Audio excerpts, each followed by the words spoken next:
और बड़े छोटे से परिवार से आए।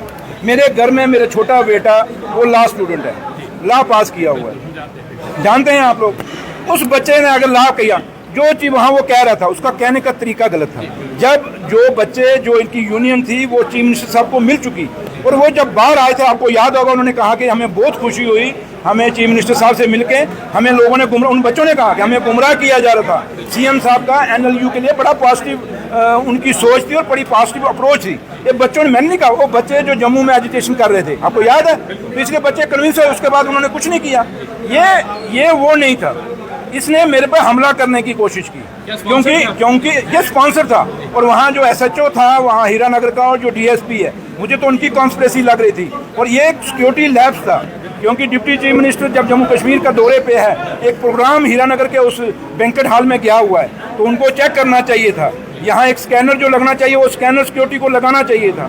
अगर जैसे आपको याद है, जब डॉक्टर फारूक अब्दुल्ला साहब पे हमला हुआ था, उसमें मैं और नासिर साहब साथ थे, उसमें भी हादसे से लोग बचे।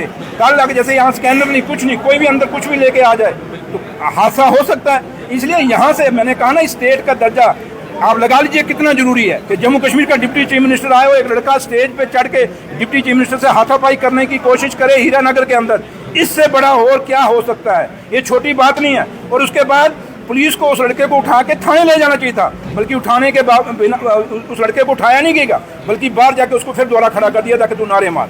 ये क्या है? पुलिस मैंने कहा सिक्योरिटी लैब्स है। और मुझे लगता है कि डीजी साहब को, एसएचओ जो हीरानगर है और जो डीएसपी है वहाँ पे, वो दोनों, क्योंकि उनकी में से मुझे वैसे भी पहले बड़ी शिकायतें आ रही थी, क्योंकि इलीगल माइनिंग कराने में उनका बहुत बड़ा रोल है उन दोनों का, वो भी मुझे बड़ी शिकायतें थी। लेकिन आज मुझे लगा सही मैंने में, जो लोग हीरानगर की शिकायतें करते थे कि ये पुलिस वाले माइनिंग माफिया से मिले हैं, आज वो भी साबित हुआ। और मुझे ये भी साबित हो गया कि जो लोग जम्मू कश्मीर में हालात ठीक नहीं रखना चाहते, ये उनके साथ भी मिले हैं। और जम्मू कश्मीर की डेमोक्रेसी को सबोटाइज करने के लिए ये पुलिस ऑफिसर जो हैं, कुछ चंद लोग जो हैं, इन पे नजर रखनी पड़ेगी। और डीजी साहब से मैं रिक्वेस्ट करूंगा कि आप इन दोनों डीएसपी और एसएचओ के खिलाफ एक्शन लीजिए, क्योंकि उन पे इलीगल माइनिंग का, माफिया के साथ जुड़ा होना भी उनके पर बड़े इल्जाम है। और आज जो कॉन्स्पिरेसी उन्होंने कराई, एक हमला कराने पर मेरे पे कोशिश की, ये भी गलत है और ये नहीं होना चाहिए। इसीलिए हम स्टेट का दर्जा मांग रहे हैं।